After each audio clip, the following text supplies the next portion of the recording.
So it's been about a week since the last video. A lot has happened. We've toured 2 more universities and we've gone to Berlin. So the first university that we finished up last week at was the University of Essen. We have a lot of the same initiatives like the German classes and buddy systems that a lot of these other universities are talking about and have in place already. But they were interesting because they did have they have 2 programs that are a little bit interesting and unique.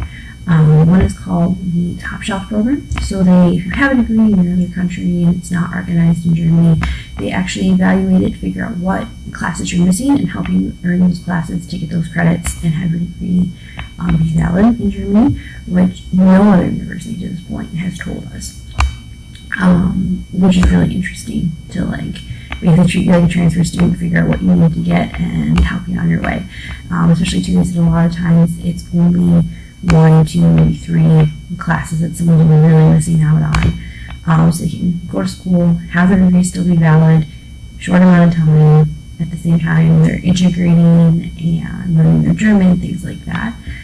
Essen was also interesting because they said a lot of times their first year of their programs are all in English, and then the second year they kind of go all German, and then your last year or 2, it's a mix of English and German. So they said too that a lot of the refugees, if they know English very well, they can kind of start out and they can take their German integration classes, the German language classes at night, and kind of build themselves up for that second year of school. And then also Essen was doing what's called talent scouting, they look for the most talented pupils in these schools and try to recruit them, which no one else has really talked about. So it's interesting how they're recruiting people in the local communities and high schools and things like that, especially in the refugees that have now gone into public education here in Germany. After Essen, the next day we spent our weekend in Berlin, which is just an incredibly rich city, filled with history. And there of course you see the Berlin Wall, which some really cool artwork is on, and the way art installations are done. And we also, of course, Checkpoint Charlie, and we saw the Museum of Terror, which was all about the history of the Nazis and the Third Reich. I believe, don't hold me on that. I think the Second Reich, German history, and how they occupied Berlin, and that was in the central headquarters, and Berlin is the capital of Germany. It wasn't always the capital of Germany, though, fun fact, because we did get to tour the Reichstag building, which is the capital building for Germany. When Berlin United, that's when they moved the capital there, because they thought, what way to show a better time that we're already united than moving the capital there. The Reichstag building is really interesting and full of history as well, because when it was taken over in World War II, a lot of the soldiers that had captured it on the walls, things like that, hey, we were here.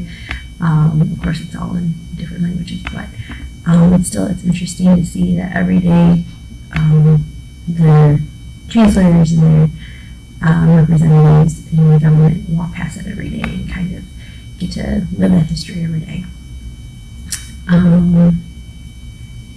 They also in Berlin, I like getting into the one here, but we actually went to the Holocaust memorial /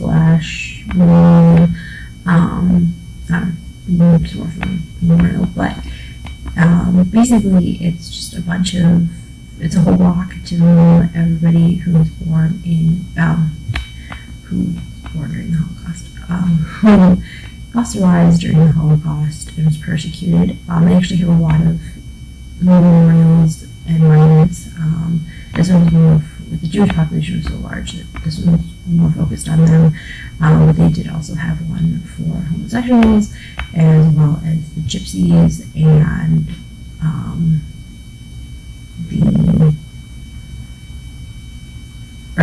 they don't call them gypsies, they call them Roma, the Roma as well. The one that's interesting is that you kind of just come across this block of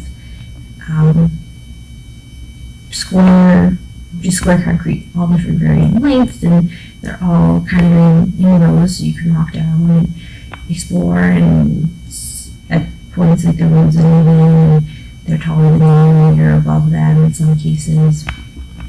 And during the tour, you start outside and you kind of view the memorial, and the tour guide then lets you just go explore. Like, go by yourselves, and we've got a group of about 20 of us. Go explore, don't walk down the same path as anybody else, explore, see how you feel. And then he comes back and you're supposed to reflect upon your experience and like why maybe this was built the way it was built. And they show that, how the Jewish people used to line up in the camps, and that has to do with it, the way the barracks were set up, and especially Auschwitz. But at the same time, like, you're going through it and you don't know what's going on. You're just there, you're like walking a straight line, and every once in a while, pass you a corner of your eye. Maybe somebody you see him going to the Anne Frank house the weekend before in Amsterdam. She talked about there was this video account of somebody who had seen her in camps, and they knew each other, and there was a fence that split them, but she'd throw care packages over the fence to her. Really nice time, and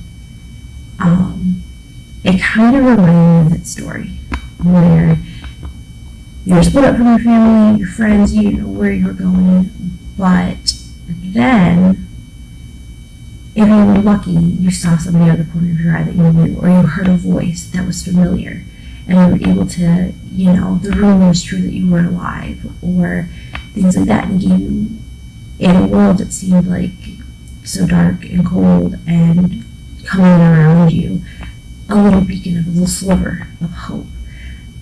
And it was truly moving. After that, you need to go to see the museum, or more of the memorial, but it's all underground. You learn about the timeline and how this whole movement evolved. You know the stories, and you get to read the letters of so many of the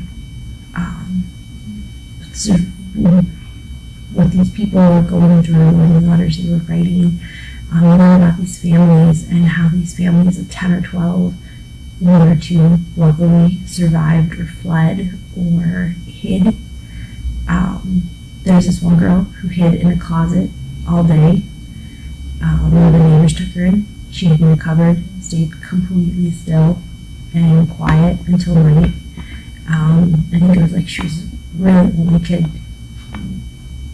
4 or 5 hours a day she could leave, because during the day they were crazy searching in the neighborhood and things like that for any Jews. Then you end in kind of like this voice room where they have 6 different accounts of stories. Which one was amazing because this woman thought she was sparing her son was like 11 going on 12, and he was larger for his age, and they thought he was 12, and she didn't want to lie, and she was like, no, he's only 11, and he can't do the work of the other men, and she thought that she was saving him by sending him with the children and the elderly. And it wasn't until after, of course, that she realized that the elderly and children were being taken care of, and they were gassed immediately. And it's just, that one was heartbreaking, like that split second where, the mother's love of trying to save her children, and from the hard work and labor, and at the same time, such a catch-22. She had no idea what that she honestly could have lied and said, yes, he was 12, and maybe saved him more than she thought she was. Which was just incredible.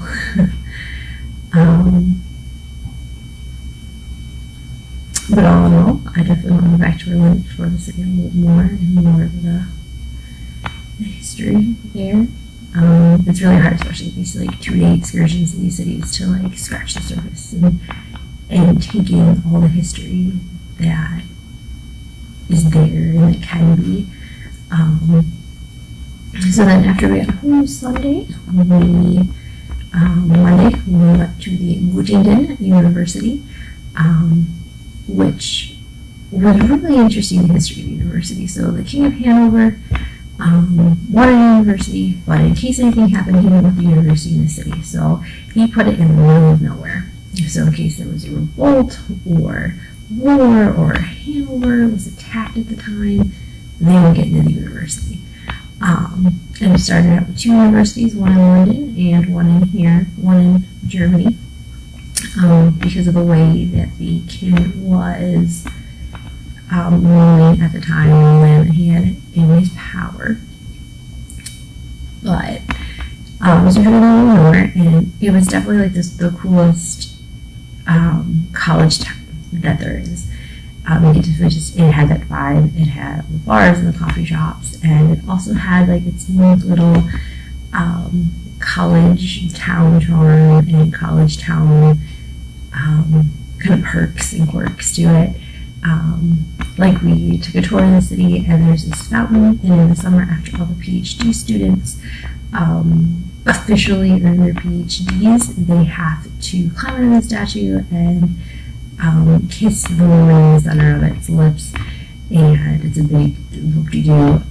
It's a tradition that has been going on forever and ever with the PhD students, and it was one of my, because it reminded me of my little undergrad college town and our little quirks that we have. Excuse me. And then we got to sit down with Gottingen has a very interesting master's program called Eurocultural Studies, and basically you can study at up to 3 different universities and in Europe that are part of like this connection, and you get to basically study how each country sees Europe, sees the history of Europe, and kind of explore the concept of European identity, which I think was very interesting at the time and kind of definitely opened my mind to things. We had to sit down with a lot of these students from all over Europe. And they even asked us at one point, like, would you say that we're, Spanish and French and Dutch, or would you say we're Europeans? And honestly, I was like, you guys, to us, yeah, we're just Europeans. And I think, the point where you can't always group them together. There are large differences, and I think we over-stereotype in general, like, the Europeans, or the, when we really need to probably be saying the French, or the Spanish, or the Dutch, or the Germans. And that was very interesting. Because in reality, Europe, yes, is one big kind of continent, but it's not everything's the same. I mean, you drive on the right in Britain, but Germany drives on the left, like the way America does. Which, fun fact, to get to Gottingen, we had to take the Autobahn, 2-hour drive on the Autobahn, which yours truly drove, with my max speed being 145 kilometers per hour, which was an amazing experience, the Autobahn. So super excited I got to do that. And a Mercedes nonetheless. But back to Gottingen. At the same time too, though, their students, it was, you could tell that going to this university gave you prestige. I went to Gottingen. It was that big, we're Gottingen, and I felt that their students thought we were dumb Americans. We were dumb Americans here to try and change the world, and our efforts were being wasted. Some other students were very enlightened and very, said, hey, if you guys are seeing this trend and you're trying to get help, trying to get the ball rolling, good for you. But at the same time, a lot of them were like, you're dumb Americans. Trying to, you elected this dumbass, you elected Trump in power, and now you're trying to save the world because you messed up with your election and all this other stuff. And it's no, we realize that, you know, in reality, our refugee crisis is much less number-wise than Germany, but we do realize that we are getting to the point where you kind of are, where they're starting to go to our schools, and we're right next to the refugee population in Buffalo, and we need to do something and be the forerunner for this. We have the resources, we have the power, we're doing the research right now, let's get it going. But it definitely was a fantastic university, a fantastic little college town. Not too impressed with the students. But I think at the same time, then you have to, then, well, I feel like you have to wrestle with the whole, we were raised very open-minded, or we're an open-minded group of people because of the field we're going into. And maybe, you know, you're not raised just so open-minded in some of these European countries. So there's also that. Of course, many times now we're having long these conversations as the inauguration gets closer and closer. And then, of course, we discuss Trump, and it was a very well-educated conversation, I would say that. They have all been, but I think that some different opinions and some different outlooks on things have definitely involved in that conversation. And it was interesting to hear them and see them and actually think about them, because they're not just the same stuff over and over again. It actually was new and fresh, and it was an enjoyable conversation about Trump, which has not always been the case here. So it was in Washington. Tomorrow, Tuesday, actually, we got a tour of the community center a little bit better. The main one that received all of the refugees when Germany's floodgates opened. They showed us pictures. They showed us what happened in the train station.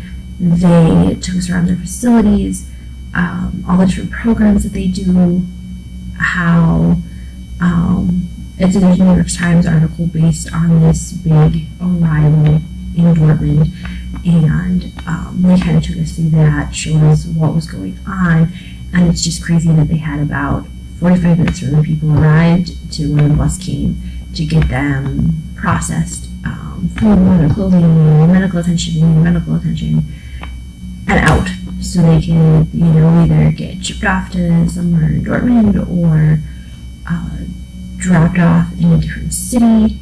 And it was just amazing that they said, you know, like, the buses were going here, and they said, okay, Cologne can take 200 were going on to Cologne then. Hanover can take 50 of them on the next bus to Hanover. They said a lot of these cities were not prepared. They were converting gymnasiums until they could find more permanent housing. And some of these cities don't have the major, large, like apartment complexes and things like that Dortmund does, because it being a port city and it was originally designed for migrant workers in Germany. And it was very interesting. Shortly back in Washington, they did have this really cool program called Conquer Babel, which provided 4 or 5 different kind of departments that were in the program, but larger just for translating, and German classes were the 2 big things that they did. They actually just won a public award and grant money for this project to kind of keep it going further and further as things excel on. And Washington, too, brought up a really great point about refugees. I can't remember right now, right?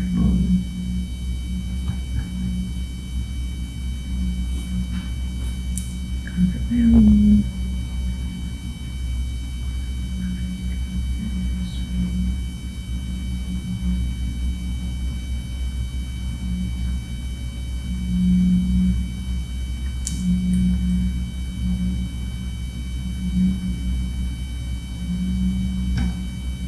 I don't know where she gets all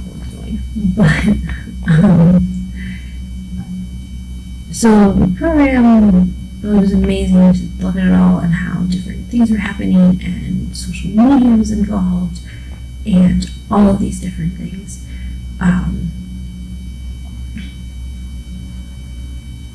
Today we'll get to explore the local BVB, which is Dortmund Soccer Team Stadium, which they actually build into the program a lesson in the Need for Torts Stadium. The lesson is kind of about inclusion and refugees and things like that, which is very interesting. So we'll see how that goes. Then we get to go to Cologne on Friday for one last university tour, and then we're back to the States. So this trip is coming and going pretty fast.